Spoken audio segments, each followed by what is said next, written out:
Russell Brand recently asked Candace Owens what her true feelings are about why she's willing to do her Charlie Kirk investigation, despite how controversial it's been, and whether she actually fears not only backlash, but actually a violent reprisal for doing that. They get into these subjects and why it matters to America right now as it stands, so let's watch. Please like the video and subscribe to the channel. I can't watch all of your content. I make content. I've got children, so I can't watch all of anyone's content. But I know that what you're saying is essentially that people from Turning Point either knew about or are otherwise involved in the murder of Charlie Kirk. Tell me what is coming to you that makes you confident enough to say things that are going to cause so much consternation.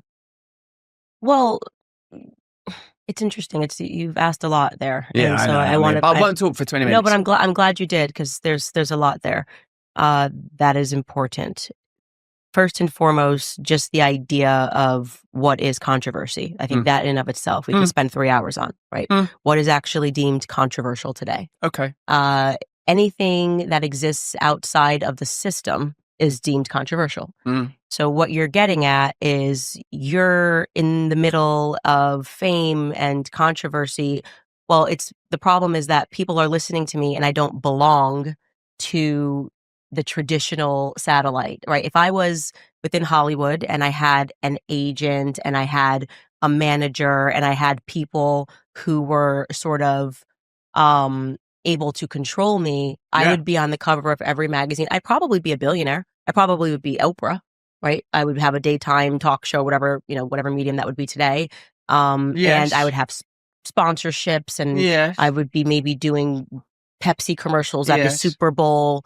That's what I could have that. That would be an option if I would stay in line and have Talking Point handed to me. I think that's a reality. Yeah, that's absolutely true. Anything that deviates from what my friend Tom Woods calls the index card of allowable opinion will put the crosshairs on you from the regime, and you will get a lot of backlash, you will get a lot of anger, you will get a lot of indignation, as Candace Owens has. And you can apply this to really any spectrum in politics. For instance, if you don't toe the Zionist line and repeat the Hasbara mantra and propaganda that Israel's just defending itself, that, Israel has a right to exist, and, nothing in Gaza is their fault whatsoever, it's all Hamas, that is what the regime wants. So if you don't do that, like Candace Owens did there, she'll attract anger. Because she dares to say, hey, the FBI narrative is not only warped, but it's twisted and it's based on lies. That is putting the crosshairs on her too. Thankfully for her, and thankfully for Americans in general, the rise of the independent media is assuring that, people just don't trust the FBI anymore. It becomes less and less popular to just be drawn exactly to the FBI narrative in anything, let alone the Charlie Kirk assassination. I get what you're saying, but from the very beginning, you were for as long as I've tracked your career, you were at the beginning Black conservative woman, right? So it's not, So I was always existing, and that's why I'm not a billionaire. That's why I'm not exactly. The point is, if I had gone through the mainstream, if you will, I would be much more successful today. I hear what you. Is controversial is thinking outside of it, being independent, and saying something is wrong with the mainstream. So that's where I am. And for me, I think since my earliest thoughts, I always kind of felt, and I talked about this week on my podcast, I just sort of always felt like an alien because I didn't understand it, right? I didn't understand people who lie, who are fake. I mean, when I say I've always been like this, my parents would tell you stories of how they would have to, and my daughter is this way now, so it's very funny, but they would be debating me when I was a toddler because, the traditional methods of just saying, oh, because I said so, I was constantly stirring up controversy by being like, well, Daddy, that doesn't make any sense. Mom, that doesn't make any sense. And I'm 4 and 5 saying, I need require a little bit more than just do this because I said so. So it's who I am, right? I have been this, and I say probably the person that I'm most like is my grandfather. My granddad was stubborn and stubborn in the right ways, stubborn in his values, his faith, his family. and believed that deals should be done on a handshake. You should be able to look someone in the eye. I don't need a 300-page complicated contract. If I say I'm going to be here on Monday, I'll be here on Monday. That's no longer the world. And so I think I'm a bit of an old soul. Yeah, I mean, that's why we love Candace Owens, her diligence, her relentless nature to search for the truth, defend the things she holds dear, no matter how unpopular it is. And it is so unpopular in so many circles, making her a pariah not only to a lot of the people on the left, but also the people on the right. You know, people from vast spectrums of America both hate her right now and love her right now for what she's doing, trying to get to the bottom of the Charlie Kirk assassination, trying to sift through the puddle of lies that the FBI has left with us, the unanswered information, the unanswered reasoning as to why so many people close to Charlie Kirk would lie about him for so long after his death, you know, saying that he went to his death a devoted Zionist, even though Candace Owens revealed that he had said 48 hours before his death he had no choice but to leave the pro-Israel cause, in a group where some of the same people that continued to lie about him were in that group, seeing those words and knowing the truth,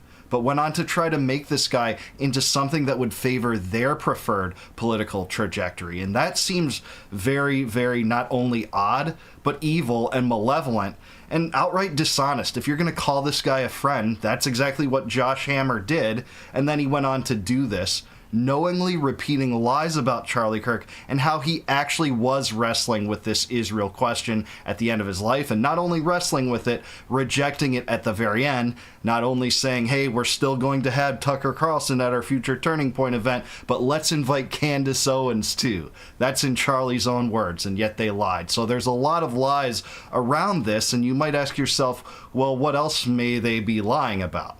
So I support her investigation. Do I conclude that all of the information or all the angles to this have, you know, been relevant necessarily to a single assassination plot? No, I haven't, but it's all for her to sift through, and it's her that gets to lead this. And that will be the new era, the new frontier of investigations in the new independent media. I think is what my problem is today. I don't fit in with this sort of new age propaganda, tell somebody something to make them feel good. I just would rather say the truth, and that's it. Yeah. Now, in terms of how this applies to the Charlie Kirk thing, so much of this is spiritual. So much of this is, I think, God and where I was in my life and the relationship that I had with Charlie.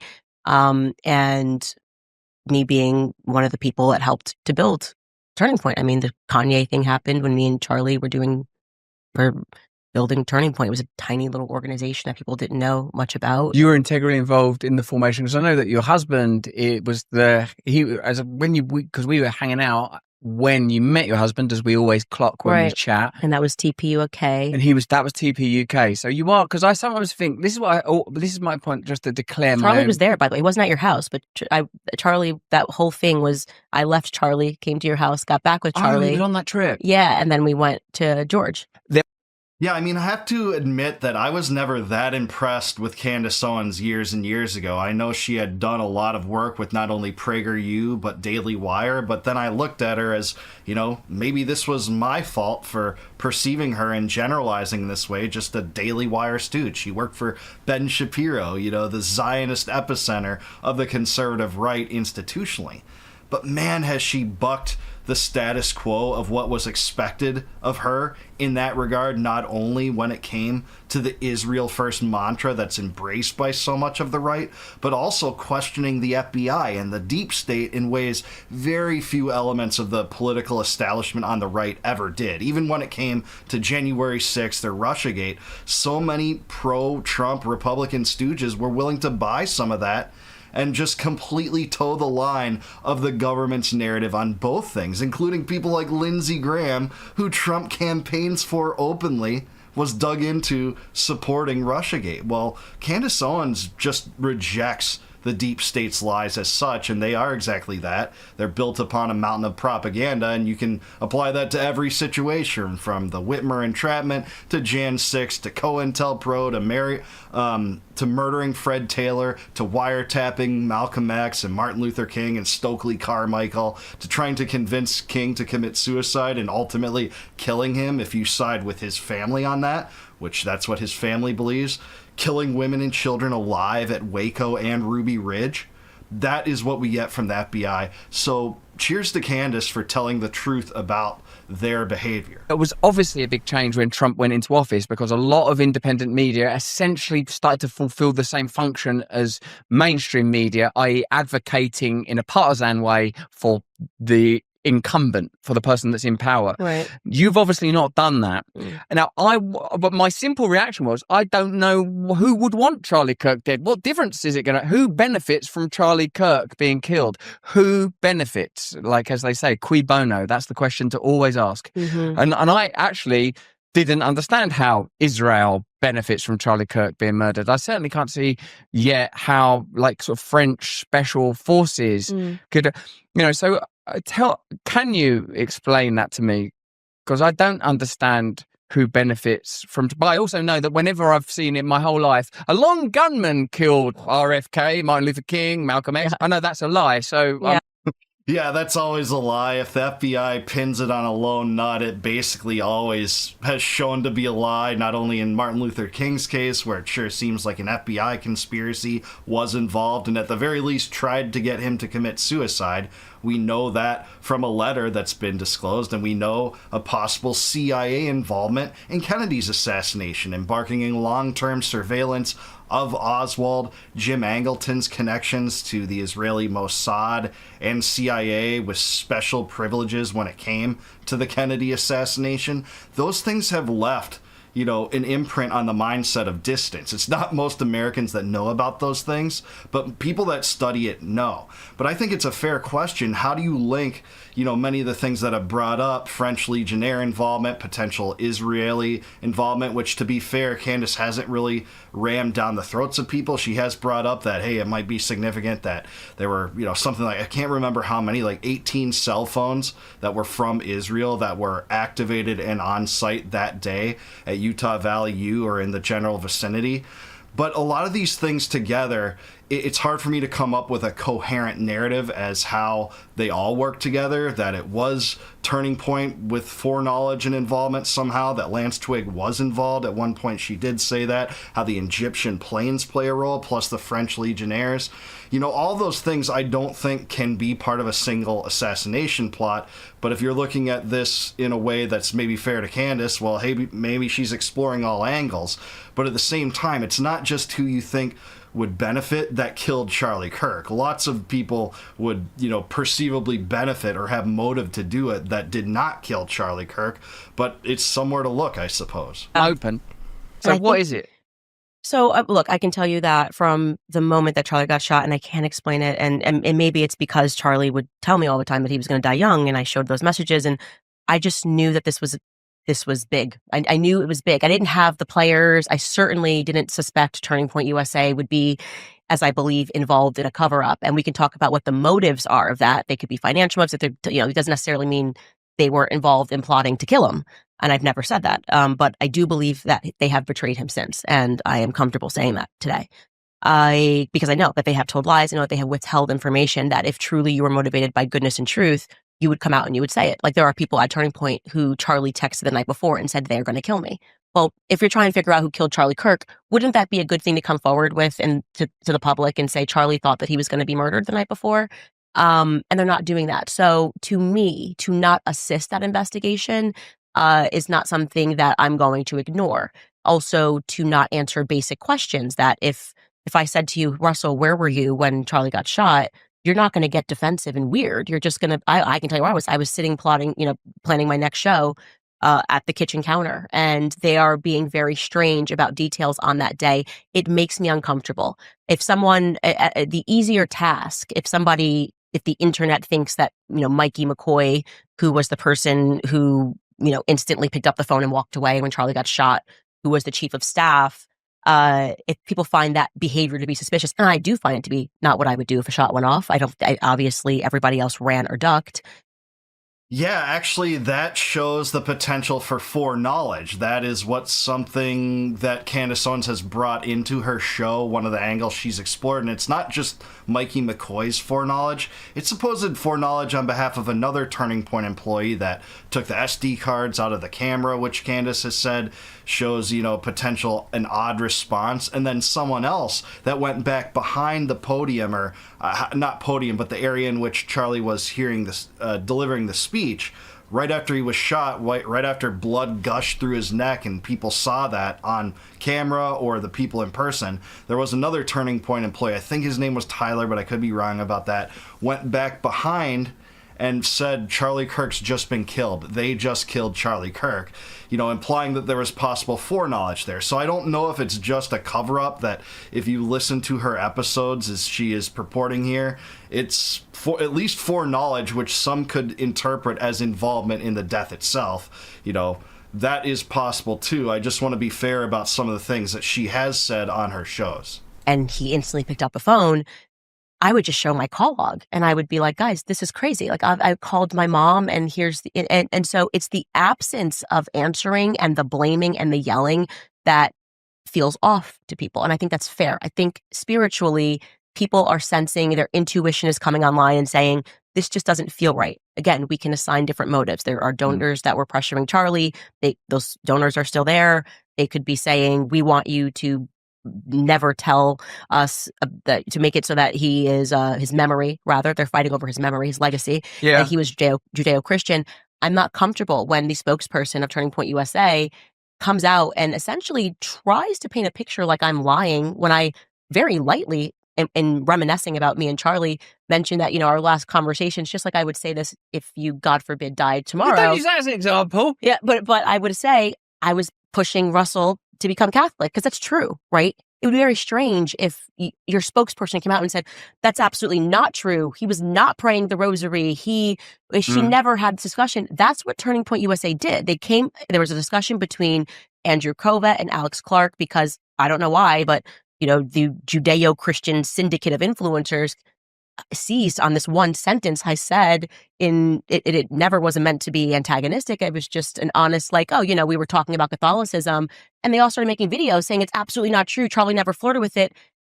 Yeah, I mean, any small lie would raise eyebrows like this, right? If you know that to be false and or true, but they are talking about falsehoods, indicating that there's a disconnect between your known perception of what this guy was doing in the last days of his life when he was your friend. That has to just raise eyebrows. But it goes so far beyond that when they lied about really key details, like, trying to say that he went down as the most rigid adherent to the Zionist pro-Israel cause in his death, when that provably people were exposed to the truth that he wasn't. That he didn't want to just adhere to the notions of this pro-billionaire Zionist donor class that was applying mass pressure against his organization and Turning Point USA to get him to disavow Tucker Carlson, not invite him to future Turning Point events, not invite Dave Smith to debate Josh Hammer, and frankly, hand Hammer's ass to him. Frankly, he hammered Hammer, so to speak. But that is what the Zionist donor class wanted. The Bill Ackmans and Robert Schillmans of the world that were donating to Turning Point didn't want that. And despite the money that came with them not wanting that, turning away from this, it was a turning point in some ways. Charlie Kirk said, no, that's not what we're going to do. I have no choice but to leave the pro-Israel cause. That's an even more significant lie that Candace has noticed, and so have those that have followed this case. Turning Point knew that Charlie was going to mass, sometimes daily. They knew he was praying the rosary. They knew that Erica took a priest to pray over his body when he died. So you have to ask the question, why lie? And I think that just any lie at all makes me feel uncomfortable, because lies are not necessary unless you're covering something up. No matter what the lie is, why do we lie? To cover something up. So that's a fair assessment that they're engaged in some sort of a cover up, whether it's about his legacy, where he was at spiritually. And then you have to ask deeper questions. Why? Everyone in the world, after you watch Charlie get publicly executed, sensed fear. If you were in the public sphere, I think you probably felt, whoa, chill. Every person, I think, realized, wow, this is not, we're in politics. And we are now seeing what the political system is, and they are willing to kill for power. And that's why it became plausible, right out of the gate that Charlie was killed because of power. Before it even came out with kind of the ridiculous story about the 30-06 and the Superman neck, and because he eats carrots, whatever it is.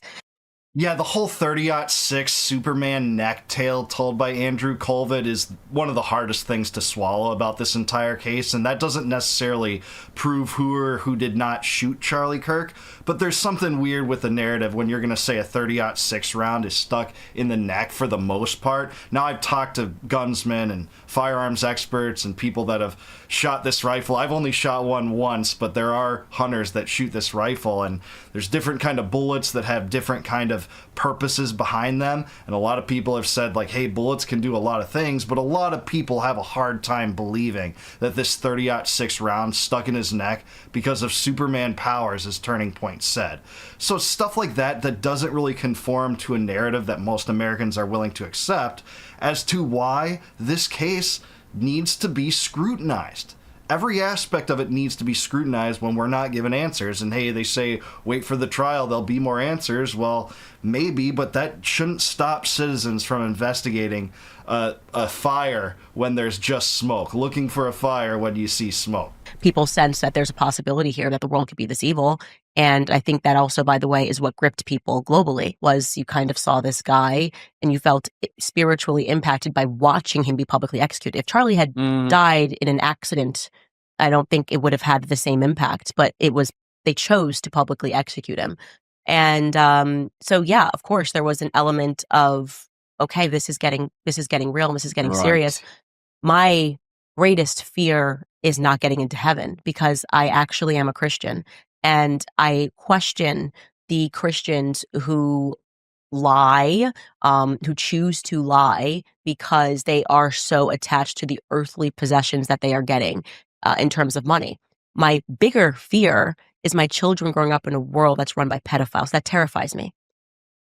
Yeah, it should terrify all of us, especially due to the willingness of our government to cover up pedophile sex rings and possible blackmail operations on the part of Israel, knowing Epstein's connections to Israel and just saying, hey, there's nothing to see here, it's a Democratic hoax. It's boring, don't look over here. Hey, let's bring up all these red herrings to get you to look elsewhere, trying to cover up for 11 months, which, by the way, is another issue that Candace Owens was 100% on the right side of. And just this attitude that she's talking about here, her greatest fear being not getting into heaven, that's absolutely the greatest fear that any Christian should have, if you ask me. And that is what I try to think about sometimes. I'm not perfect in setting my priorities all the time, but that should be at the top of a priority pyramid for Christians. And look, I think this is why Candace Owens is infinitely more redeemable compared to all of her adversaries, because no matter how many angles or pieces of evidence or things that she brings up that could be related to this and could give a better explanation than the FBI's absurd explanation, is healthy to look at. It's healthy to examine, especially in the world where people just outright reject FBI investigations on face value for good reasons, because, like I said earlier, just look at their history.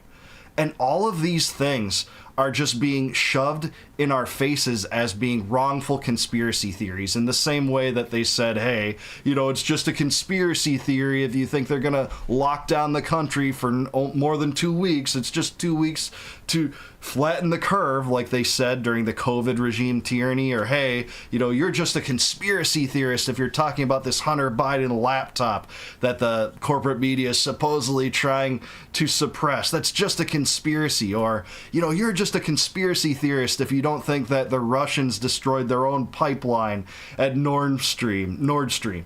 All these things are just absurd that, have just been revealed to be such due to better examinations of the facts that always seem to contradict the traditional narrative on a lot of these things that are viewed as dangerous to the national security of the United States. So, explore all you want. Candace, I say more power to you. Do I think that you have to be right about everything? or that you have to reveal all of the answers in your investigations for you to at least be taken seriously or plausibly. No. I'm glad you have so many people that look at you and look at what you're doing, not necessarily adhering to every single piece of fact that you bring up or piece of evidence that you think is relevant, and, you know, think that's much more plausible on face value than the FBI narrative, because let's face it, it is. So more power to her. I'm so glad there are people like Candace who aren't fearful of the truth, even when it's most controversial, to raise topics like this. And it's investigations like this that I do have hope will be part of society in general, and the collapse of the institutional integrity and Americans' faith in the deep state. And too many Americans are still too faithful toward the deep state, have too much deference toward it, but that becomes less and less true over time, especially since 1963, when they, and yeah, I mean they, killed Kennedy. So that's where we're at. I'm glad Candace is out there. She's infinitely more redeemable than all of her detractors, the Zionists, that no matter what she says, she has to be wrong because she doesn't toe the Hasbara line. But let me know what you think. Is Candace Owens right about this? Do you think that she's uniquely courageous and heroic? Let me know in the comments down below. Please like the video, subscribe to the channel. Also subscribe to Russell Brand. Great segment with Candace. I'm glad he had this interview. Don't always agree with Russell, of course, but this was a good discussion. A lot of interesting questions as part of it. So take a look at his channel or the full interview if you want. Also, if you like this video, please consider joining the channel as a YouTube member. You can do that by clicking the join button below. And if you do that, you can gain immediate access to all my videos before they go live to the general public on YouTube. So you'll be able to see those members only videos right away if you do that. And I really appreciate it if you support me that way. And if you want a free copy of my first book, Compact of the Republic, click the link in the description below. It'll shoot you off to a website. You just plug in your email and I'll send you that book in PDF form, absolutely for free, no obligation, just because I appreciate you watching. And until I see you guys next time, no more war, no more debt, no more inflation, and no more empire. Peace out, guys. Catch you in the next one. Keep that same energy. You went onto a podcast, you lied about my relationship with Charlie. Insecure men speak like that. Okay. His only mission in life is to defend Zionism, to defend Zionists, and to attack people who don't like what Israel is doing, which is virtually everybody at this point. So the Zionists are still lying about Candace Owens, and in particular her popularity. Surprise, surprise. This time it's Adam Sosnick from the Patrick Bet David podcast. And what's so ironic about this, and Candace Owens gets into it in this clip, is that it's pure projection on the most absurd level imaginable. What does this mean? Why are they lying? What does this tell us about the Zionist mindset in America right now? We're going to find out. Please like the video and subscribe to the channel. I do want to get to this commentary because I honestly don't even understand what is happening to PBD's show, which I very much used to enjoy. I see clips floating around, so you know it's not fair to paint with a broad brush, but a broad stroke. But I will say that Adam Sosnick is reaching levels of absurdity here, rather than at all trying to prod the narrative of whether or not there was actually an assassination attempt on my life. He decides to respond to this allegation by saying that I have no famous friends. I kid you not. This is the level of insincerity that you can almost say it's laughable at this moment, of people that are engaged in the sport of politics. Take a listen to what Adam Sosnick had to say on Patrick Bet David's podcast. Disgusting thing. Forget about what she said about Israel and Jews and BLM and liberals. This is friendship stuff. This is friendship stuff. The most valuable currency you have are the relationships you have, your friends. In my opinion, she's burned every bridge she's ever been associated with. Whether that's Turning Point USA, whether that's the Daily Wire, whether that's PragerU, Charlie Kirk, Steven Crowder. I don't know what's going on even in this room, but it's not like we're loving what she's doing these days. I'm asking you a serious question. Who are her friends at this point? Well, to me, she's very lonely. No, I think she's very close with Tucker. I do think she has a group How many of more friends. can you name, though? Other than Tucker, yeah. Genuine question. I'm not trying to throw her under the bus. Who's Candace's friends? Who are her allies? Well, it's so absurd. Of course she's going to burn bridges with Daily Wire and PragerU, Zionist organizations, when she says genocide's wrong, no matter who does it. And Israel's doing it, by the way. But this is so absurd. She has lots of famous friends. How about Dave Smith? How about Tim Dillon? How about Scott Horton? How about Tom Woods? How about USS Liberty survivor Phil Turney, who gave her his Purple Heart? Think about that. Even Brandon Tatum, who totally disagrees with her on Israel, is her friend. He says as much, openly. And it's not the end-all be-all to just have famous friends. She's right about that. But even if it was, Adam's totally wrong, and the record just reflects how insanely wrong he is. And not only that, when it comes to friends and the kind of support she has become the biggest podcast in America, at least for a stretch, during the period in which Adam's saying she burned all these bridges. All those bridges that she's burning, they're just Zionist bridges, and that's what you live for, Adam. But the American people are with her and are supportive of her, a type of friendship that doesn't exist in your pro-genocide Zionist world. That's what I would say. Can we name a name? Anyone? Oh, anyone? She's got more than you would believe. Name a name. No, she's got a lot of them. I'm sure that there's Twitter army out there. Yeah. But what famous names advocates are saying, I'm with Candace? Tucker, maybe? Doesn't have to be famous, but I just named about 6 of them, and it doesn't matter. The fame. Just think of that mindset. They have to be famous for this to be consequential in that person's life. Just think of what a warped world you must live in where that's your mindset. It really shows his priorities and his hierarchies in terms of value. It's so warped for a typical person to conceive of, and it just falls apart on face value as an argument because of it. Who else? No. I can't name one. It's just, I want to guys, just because we got to all wake up to this matrix, okay? First and foremost, nothing he is saying is true. The first thing I'd like to clarify is I have never been friends with Steven Crowder. I just feel like that is really not good dirt to throw on my name. I just have better intuition than that. Secondly, my friend Charlie Kirk just got shot in the neck, hence the reason we're doing this entire podcast investigation into what actually happened on that day. Now, you seem to be naming employers regarding the Daily Wire. I am still friends with every single one of my colleagues that I was friends when I went in there. And yeah, when you leave a job, you don't tend to hang out with management on your way out. So I'm not sure what you're referencing here. If you mean that I am not one of those basic bitches who needs to post every second of when I'm hanging out with people so that people think that I'm cool and I'm surrounded by individuals, you would be right. Because I'm a person who grew up on Kanye West's music. And it's so funny that I was blasting his early music, one of his first songs, All Falls Down, and he speaks about this. This is how they create the matrix. Insecure men speak like that, okay? They want people who are insecure to allow terrible things to happen because they say, well, you can hang out with me. You can hang out with me. All you have to do is just not talk about the Epstein files, and you might get invited to Mar-a-Lago. Don't you want to be invited to Mar-a-Lago? Don't you want to go to Mar-a-Lago? Then why don't you look away when we talk about children being abused? It's so weird. Like, don't you want to have like really all of the invites to Mar-a-Lago? And you can hang out, you can get dressed up and hang out with cool people in Hollywood if you just look the other way when children are being abused. This is that mentality, okay? It's disgusting, it's gross, but more importantly, it is insecure.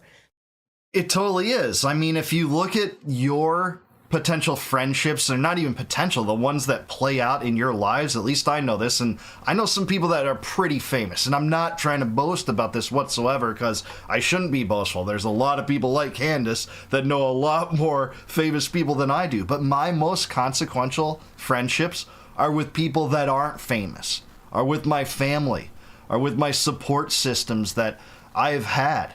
And the famous people, they might influence me or guide me into what I want to talk about in responses to them or think about. Some of them are friends, but they're not as consequential as the people that aren't famous. So this is just such stupid criteria. It does show insecurity. It does show a warped set of priorities, and it's just absurd. I mean, she has famous friends clearly, but that's not the end-all be-all, for sure. So I want to remind you guys that your real friends do not need to be famous, okay? My best friends are not famous, and you should be close with your family. You should have real value in your life. part of the matrix requires you to have this sort of instinct to think celebrities are cool and that they glitter and they're golden. The majority of them are pretty effed up and drunk. That's the reality. No, and by the way, on the subject of the kind of people that he's referring to, it was notoriously Eric Bolling that sat across from Adam when they attacked me over Charlie Kirk and lied and said that I hadn't been friends with Charlie Kirk since 2017. After that episode, Eric Bolling sent me an email and apologized and said it was Adam's fault. And he didn't even know Adam's name. I think he called him Sam in the email. I should actually pull it and I'll post it on Instagram. Didn't even know, threw Adam and PBD's entire team under the bus in 3 seconds and said, I just want to apologize with you, Candace, because that's how politics work. They all stab each other in the back and they all do it because they think they're on the pursuit of like fame and riches. And it's so absurd because Eric Bolling, when sitting across from Adam on that podcast, said not only lying that he was a member of the Turning Point USA board. He's not. That was corroborated from the website. He also said that he could just definitively prove that Candace wasn't close to Charlie in the end, and they hadn't talked to each other in years. You're going to say that about Candace Owens. Her middle name is Receipts, Eric. Candace Receipts Owens. She had the receipts to disprove that right away. And I'm sorry, it wasn't PDB and his team's fault that you lied. If I'm backed into a corner, even through persistent questioning, and I lie, that's still a lie. There's no excuse from that. You can just say, I don't want to talk about that, other than telling a lie. It's so insane. Take some responsibility, because Eric Bolling has none. We are not going to save the West in general from the absolute sexual deviants that run it, the liars and the crooks that run the West, if we have the attitude that we need to be well liked by famous people who are all drunk. Truly, they're all just a bunch of drunks hanging out in DC. That's the reality of the political field. Get real value in your life. Great. We have the email. Just to fact check this because it's funny, and we should now call him Alex for the rest of our lives. Eric wrote, "Hey man, this was an email, by the way, to my PR. Tell Candace I meant no harm to her. It was that Alex guy who kept at it. He tried to corner me and he found out. If she wants to talk, I'll call her. If not, no worries. I've lost too many people in my life to get too emotional about these things. I've always respected CO. That moment got blown out of proportion. Anyway, I remain." And my message back was, keep that same energy. You went onto a podcast. You lied about my relationship with Charlie right after he died, when I was still reeling from so many emotions. I was then being attacked and lied about a very real relationship that I had in my life. And you're just going to privately email this little sucker apology. Keep the same energy. Yeah, this is so absurd. Try to corner me in any podcast, any interview. I'll never lie about someone I supposedly respect. As Eric said, he respected Candace Owens, and he always had. He says he was cornered by Alex. He means Adam there. But no, keep trying to pressure me and see if I make up lies about people I respect. No person with an actual integrity would make up lies about people they respect, even if prodded endlessly, unless they're just completely morally devoid of a moral compass. Do it publicly. Say I lied or I misspoke, whichever it is. He's not done that. He's not moved to do that. I don't believe he did. At least it wasn't sent to us. And he calls and he throws that guy Alex or whatever who wouldn't stop talking. So that's him. He's just Alex who won't stop talking on the PBD podcast because his only mission in life is to defend Zionism, to defend Zionists, and to attack people who don't like what Israel is doing, which is virtually everybody at this point. So. And that's not even that big of hyperbole to say it's just about everybody. We've seen a 50-point percentage swing in terms of sympathy toward the Palestinians in a major poll. There's another Pew Research poll that confirms similar from October 7th to today. There's not people just innately siding with the Israel First mentality anymore, nearly to the same degree. They do exist, of course. But when it comes to younger and younger people, it virtually doesn't exist. And that's the trajectory we're headed on. I do want to touch on this again because the most absurd thing about this is saying that Candace Owens has burned all of her bridges. And that's something that Adam said too. Leave alone for a second the question of her friendships, but she's burned every bridge she's had. Well, it doesn't reflect that in the actual metrics considering her popularity. She's breaking the internet. She had over 1 million viewers simultaneously after Charlie Kirk got killed. It's so insane to say that you're going to go with the narrative that, you know, she's lost her support, she's lost her popularity, she's burned all her bridges, at the same time that people can see, like, there's demonstrable proof that she had the biggest podcast, at least for a while. I think it's fluctuated a little bit between, like, Tucker and Joe Rogan, but she's up there, and for at least a while, she was the very top. And it hasn't been because she's burned bridges. She's opened up, you know, her arms to people that want to consume her content, like to hear what she has to say, are interested in the murder and the investigation of Charlie Kirk, interested in the pernicious U.S.-Israeli alliance, interested in the Epstein files, you know, the things that you won't cover, the things that the PBD show doesn't exactly cover, to the extent that, you know, dissidents want them to be covered, where we're just supposed to swallow wholesale the Israel first mentality when it comes to war versus Iran, when it comes to doubling down on the genocide, and saying Trump somehow, as PBD recently argued with Glenn Greenwald on his show, that, you know, this is 4D chess and Trump putting Netanyahu in his place. Where? How could you possibly see that? But that's PBD right now. And hey, I'll give him credit for pushing back against Adam and saying, yeah, I think she has a lot of friends. Like, even that was too insane for PBD to just kind of agree to. So props to him on that. He also has good people like Glenn Greenwald and my friend Dave Smith on. I'll give him those props, and some others like that. But at the same time, you're not doing your own audience any favors, Adam, when you just make up lies that people can just immediately dispose of because of cold hard proof that's so easily found on the internet, given the metrics of the success and benchmarks that Candace Owens has reached, which is just pretty unprecedented, actually, in terms of her growth. There's few people with her growth in the independent media right now. It's not because of burned bridges. But what do you guys have to say? Do you think Candace Owens is right? Is there any merit to her burning bridges or losing popularity, or the notion that it has to be famous people that you're remaining friends with throughout your life? Let me know in the comments down below. So absurd to me, but I want to hear what you guys have to say. Like the video, subscribe to the channel, also subscribe to Candace Owens. Great segment. Thank you, Candace. Glad to see you back on the podcast scene. And also, if you like this video or my take, please consider joining the channel as a YouTube member. You can do that by clicking the join button below. And if you do that, you'll gain immediate access to all of my videos before they go live to the general public on YouTube. So you'll be able to watch those members only videos before they go live. And I really appreciate your support if you do that. Also, if you want a free copy of my first book, Compact of the Republic, click the link in the description below. It'll shoot you out to a site, plug in your email. I'll send that to you free of charge in PDF form. No cost, no obligation, just because you're awesome. And until I see you guys next time, no more war, no more debt, no more inflation, and no more empire. Peace out, guys. Catch you in the next one. That's why they are turning to influencers to try to tell you not to look that way. Candace is crazy. Oh my gosh, like Candace must have made this up. But the people that are in power are not telling you that I made this up, even when they are given the opportunity to do so. They are choosing to stay silent, okay? We should continue down that path. Who wanted Charlie Kirk dead the most and why? Candace Owens just slammed the FBI for remaining silent in response to her claims about Charlie Kirk's assassination and the French assassination attempt that she talked about against her. And this is ironic, especially because Kash Patel, the FBI director, was directly pressed to answer as to whether these claims are being investigated. And let's just say we didn't get a lot of answers as to that one from Patel. What do you know? We haven't gotten a museum to the deep state yet either. But let's see what Candace Owens has to say about this. Please like the video and subscribe to the channel.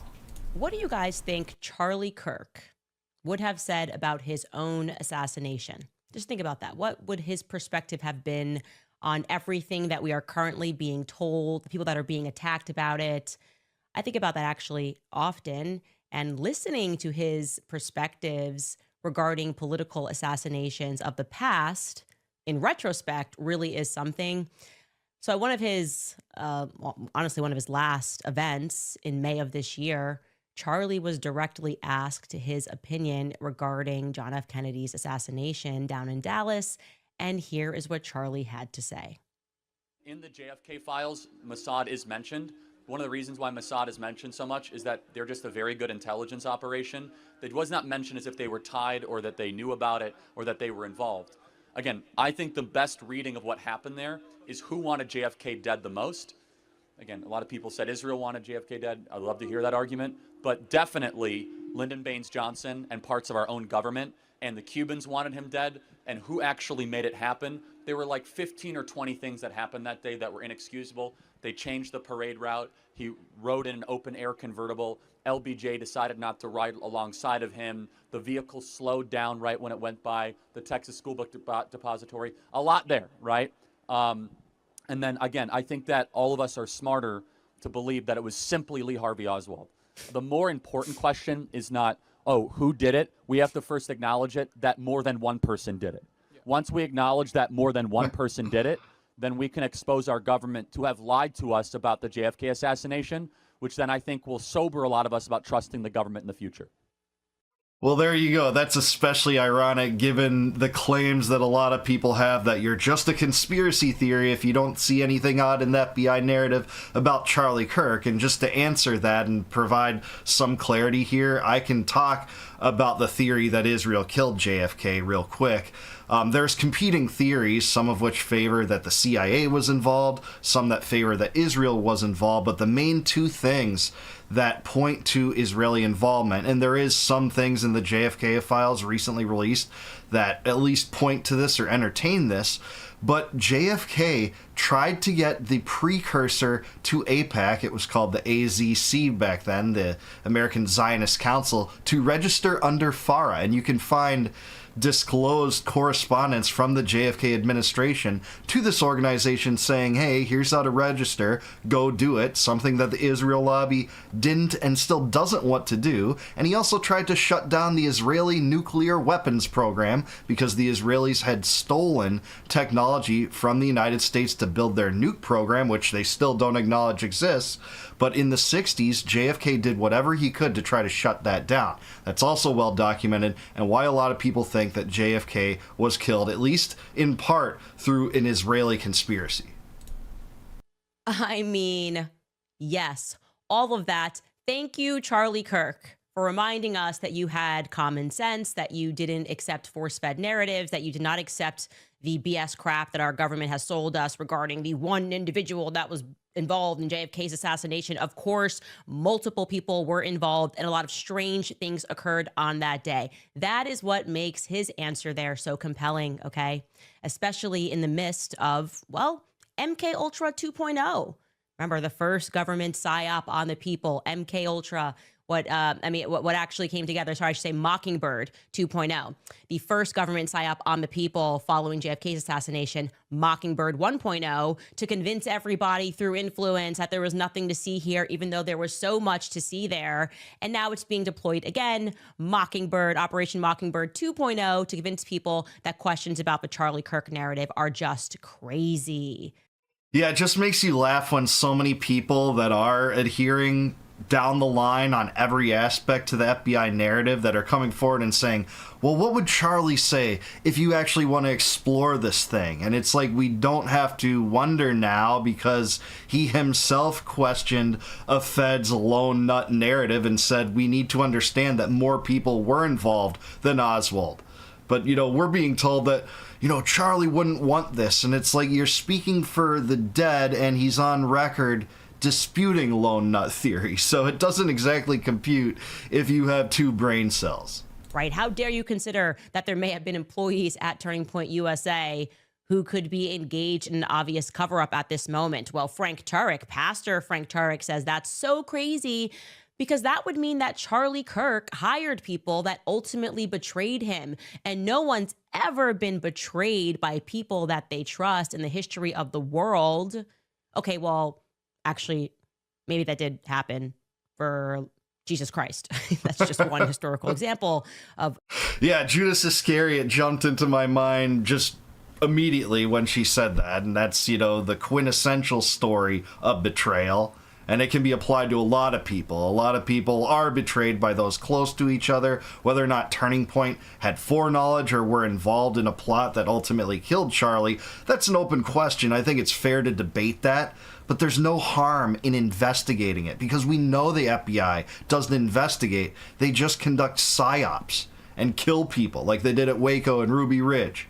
And they wiretap distance like they did in COINTELPRO. We should not trust them by default, and thankfully more and more Americans are realizing that. A person surrounded by somebody that they trust who would ultimately betray them. And yes, JFK, who personally selected Lyndon Baines Johnson to be his vice president, Lyndon Baines Johnson, who was clearly implicated in JFK's assassination. Charlie rightfully says that is obvious by now. So yeah, it's all very plausible. Oh, and Charlie, you can see, does not readily dismiss the idea that the Mossad may have been involved. He says he'd like to hear more of an argument on that, as he asserts that definitively parts of our government had to have been involved. And he says the Cubans, the commies, wanted him dead. Yeah, I mean, there's a lot to this, many different angles. They've all been hashed out through time, but, you know, read about Garrett Underhill, a CIA officer that said, I have information that a small cabal of CIA officers were involved in Kennedy's assassination. Jim Garrison was even trying to and about to interview him when, guess what happened? He mysteriously died. They said it was a suicide, but it was odd because he was right-handed. They found a gunshot wound to the left side of his head and the gun on the left side of his head where he was dead, never able to be interviewed. But there's stories like this that all add up to a possible conspiracy that are mostly unexplored by the mainstream. And dissidents have talked about it forever, but the lone nut narrative in JFK is one reason why, in the American psyche, we don't just innately trust the FBI or the CIA on this stuff. Charlie is encouraging the inquiry further. Who wanted JFK dead the most? Okay, well, we should continue down that path. Who wanted Charlie Kirk dead the most and why? And Charlie was very much in the political fast lane. Okay, and in the political fast lane, they want you dead for really one or all of these three reasons: money, secrets, and or power. We know that Charlie said no to money right before he died. I think that means he probably knew a secret right before he died. And there is no doubt that his youth political organization had achieved a considerable amount of political power. Could there have been global implications? Of course. People are laughing. They've been laughing this entire time because just following the evidence of what transpired on that day, a lot of odd things that transpired on that day, just like on the day of JFK's assassination, well, that pointed us into the direction of a particular satellite of countries and continents that have somehow come up in this investigation. I'll paint that for you now. Yes, we have mentioned France. Yes, we have mentioned Israel. Yes, we have mentioned the United States government. And yes, we have mentioned Egypt, which is in Africa. Wow, that seems crazy. I'll just note she's also mentioned Ukrainian influence potentially in Charlie Kirk's assassination. It's hard for me to believe that all 5 of those countries could be involved in a singular plot, but at the same time, more power to her for exploring these things, raising the findings. There's nothing illegal or immoral about that, and if you're the dead and you're facing an FBI lone nut narrative, I would assume that I would want my friends to explore that too, and certainly Charlie Kirk deferred in that direction when talking about JFK. People also laughed when I said that there was thereafter a viable threat, which came from the Macron couple who apparently paid for my assassination. And yet, strangely, neither the Pentagon nor the White House or our intel agencies or the Elysee Palace are disputing that narrative. And now we can add officially the FBI to that list of agencies that aren't denying that threat, because Kash Patel recently gave an interview to Megyn Kelly, and like an actual journalist and not a cutesy-wootsy influencer like Cam Higbee, don't laugh, Megyn Kelly asked him directly about the Macron couple and about the allegation that they attempted to orchestrate an assassination on my life, and of course, whether or not they could have been involved in Charlie Kirk's assassination, which I have said, right? Here is what Kash Patel says in response, or rather what he doesn't say in response. Take a listen. There's been an allegation made by prominent podcaster Candace Owens that she's received a death threat, a credible death threat from the French, that a threat has been made on her life, and that the French, she's been told, also may have had a role in Charlie's assassination. Have you looked into either of those? Do you believe she's received a credible death threat from the French, or that the French had something potentially to do with Charlie's death? Any American that receives a death threat from overseas or anywhere in America is going to be fully investigated. So we're not going to turn our eye away from that investigation or any others. If there's anything to it, this FBI will respond to it.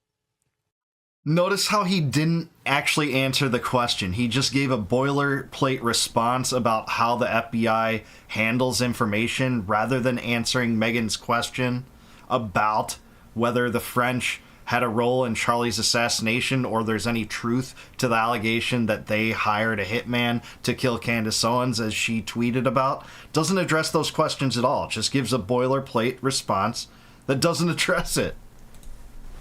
Okay, but so far, no. So we are just looking at everything that comes in. We're not going to reject any piece of information. If someone feels that their life is being threatened, we are, of course, looking at it. Okay, so he didn't address the question, didn't answer it, didn't say that he's looking into her claims specifically, but at the same time, there's something in not just lashing out against it and denying it and portraying it as a conspiracy theory, as so many people are online. And I'm not saying listen to the FBI director about anything at this point. They covered up a child sex trafficking ring and the Epstein files, right? So don't trust them, but it is telling when they're not going to deny it. It would put them in a harder place if they did deny it, and then you had like a whistleblower produce proof that they had, been informed of it, looked into it, and maybe there is some credence there. So that's what we got from Kash Patel. Do you want to involve me in you looking at it? Because actually it kind of left me on red. There has been no communication with the FBI. You are aware right there. Megyn Kelly is asking you directly about it, so you can't pretend you didn't receive it. And you are choosing to skip over. He completely skips over the part about me having asserted, which Megyn asks him directly, was France involved in Charlie Kirk's assassination? He doesn't even address that. Skips right over it and instead says, if any American has a threat, that's what we're here for. And she's like, okay, but was there actually a threat on if anybody, let's just kind of state it more broadly, we will take it seriously. Well, you're not doing that, Kash Patel.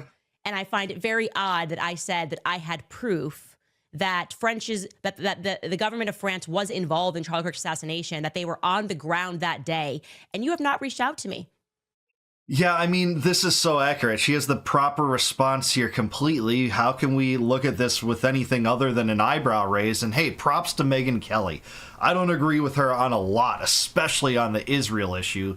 She seems to be too much of a Trump cultist for my taste. But at the same time, asking these direct questions, that was a good line of questioning. She didn't get any answers. Maybe she could have pressed even harder a third time. She did ask a second time. Kash Patel being evasive, as an FBI director always is. They're all trained to do that and not give away the deep state murder fest game. But at the same time, Megyn asked the question, so I'll give her props for that. In this very interview that you are asserting that you are certain that Tyler Robinson is the only person involved, how can you be certain if you are not reaching out to people that claim to have verifiable evidence which could dispute that narrative?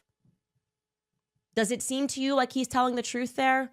Does it seem to you like he's being open and he's being transparent? Or does it seem like he's intentionally being cagey because he knows that I am telling the truth, despite the many millions of dollars that is being spent on this Operation Mockingbird 2.0 campaign? Kash Patel knows that I am telling the truth. That's why they are turning to influencers to try to tell you not to look that way. Candace is crazy. Oh my gosh, like Candace must have made this up.